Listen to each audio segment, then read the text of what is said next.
A huge welcome to a lovely sunny Friday and to the IoD garden here in London. So it's been an interesting week. If you're into politics and you're interested in debates, there's obviously been quite a lot of that going on. I promise this week I will keep my views on Trump and the Paris Accord off the agenda, so don't worry about that, and the ID don't have to worry about any of my views on that side. This week I'm joined by an awesome IoD99er, Andy, who's going to tell us a little bit about his business and some of the challenges he's faced. But without further ado, I'm going to hand over to my colleague, Edwin Morgan, who is Deputy Director of Policy and Head of Media, who's going to give us a bit of an insight on some of the key news stories that have come up this week and the potential impacts or insights from a small business and entrepreneurial perspective. Ed, over to you. Thank you. So we're at the business end of the election now. We're only 6 days out, and you're probably all feeling pretty tired, pretty bored of all this, all of the elections that Alex was talking, the debates Alex was talking about. A lot of heat, not a lot of light. We've seen the party's manifestos, and from a small business perspective, actually, there's not been a huge amount of meat. Labour obviously focused very much on taxes, on renationalisation, and the Tories, on the other hand, a lot of it's been about immigration, which is obviously an issue for lots of small businesses, but not a lot of give and take there. One of the big missing areas actually from all of the parties has been the new economy, the digital economy, what's happening with automation, how that's going to affect the jobs market, company models, and also how that's linked to the gig economy, and data that's going to be so vital to really the way so many businesses run in the future.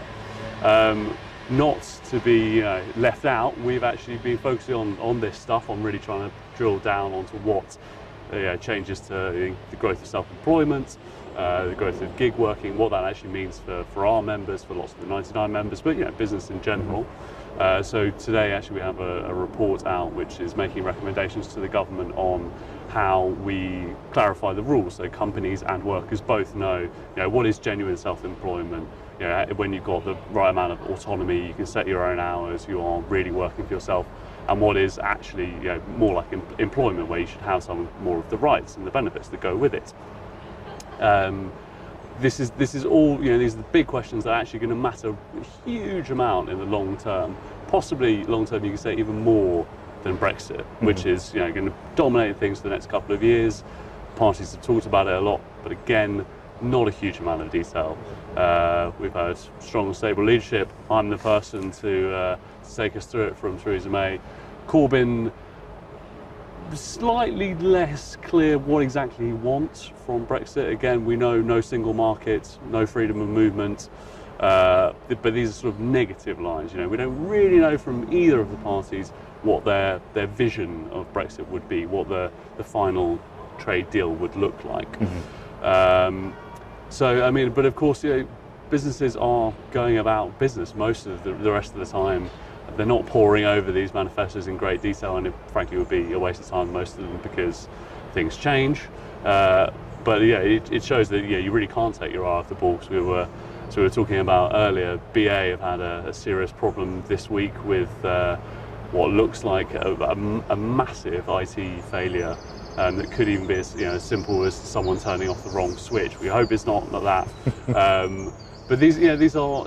It just highlights how important data, IT, these things are to companies, and how really focusing on getting this stuff right is going to be the big thing for all businesses.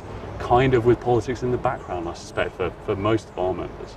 And Jamie's recently launched this, or launched today, this new report on the future world of work and what it looks like, and we've got Matthew Taylor's report, which I think is to stop Utopurda, and all that sort of area, all following on from the sort of Uber ruling or the Uber background to that. So what is why hasn't this been a topic during the election? Is it just because the general public aren't interested in it, or is it because it's quite a difficult area for governments and parties to get their head around? Or I think it's a mixture. It's definitely because it's complex and it's messy and there are no simple solutions. Right.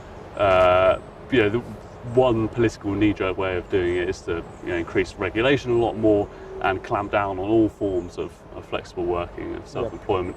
But that clearly isn't the way companies want it to go. You've got to somehow preserve the benefits of flexible working, encourage new companies into the market. A lot of 99 members doing really exciting stuff, and lots of them will employ, self-employed contractors for some of the work. Like you've said in the past, whether they don't really care where that is.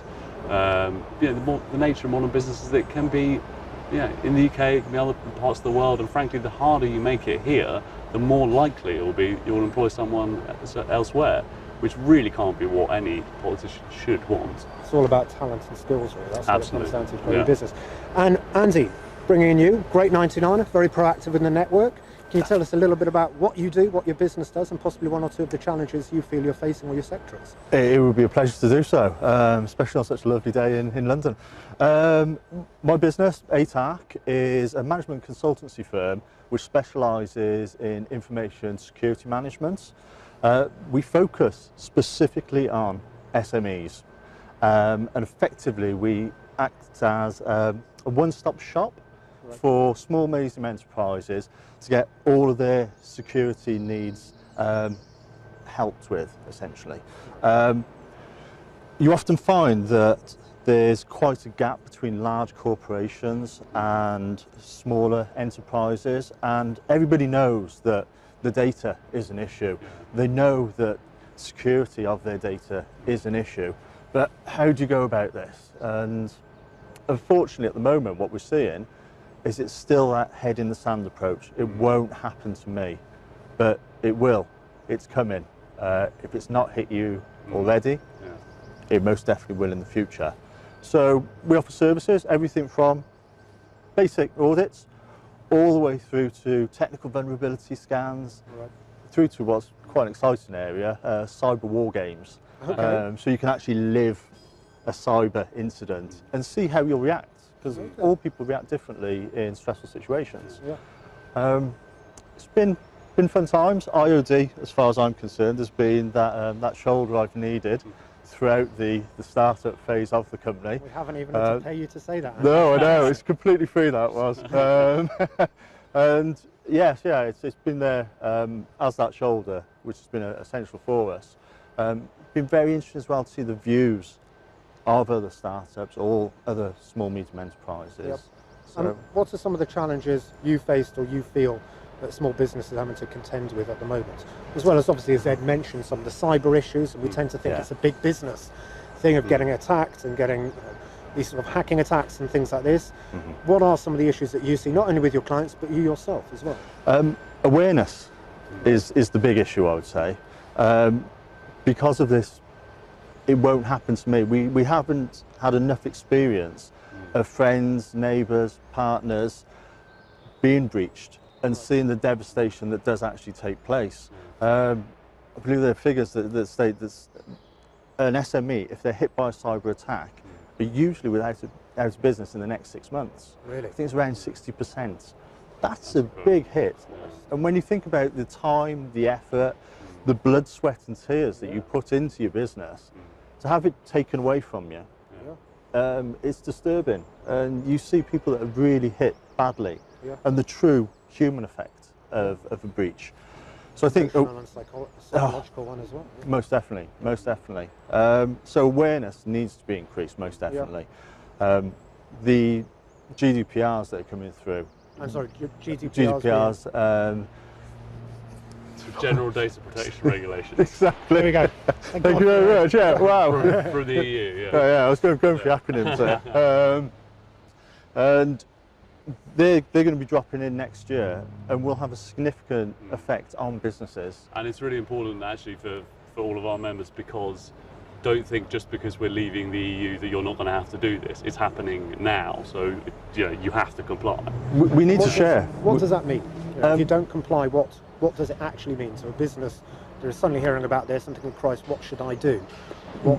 Well, if you don't do, there will be significant fines based upon your gross annual turnover, and global that is as well. So it's quite significant fines that can be levied.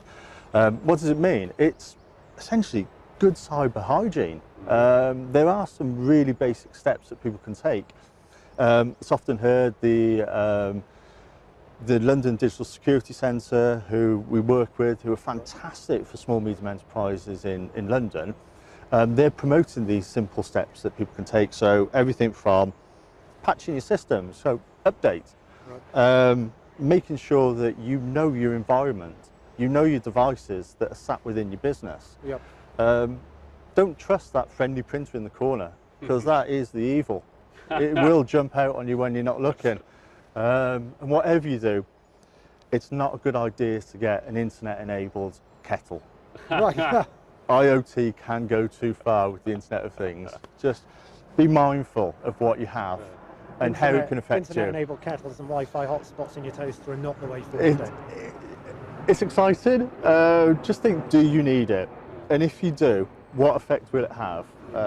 I'm sure the walk across the office to press on is better than a potential breach in the future. Fantastic.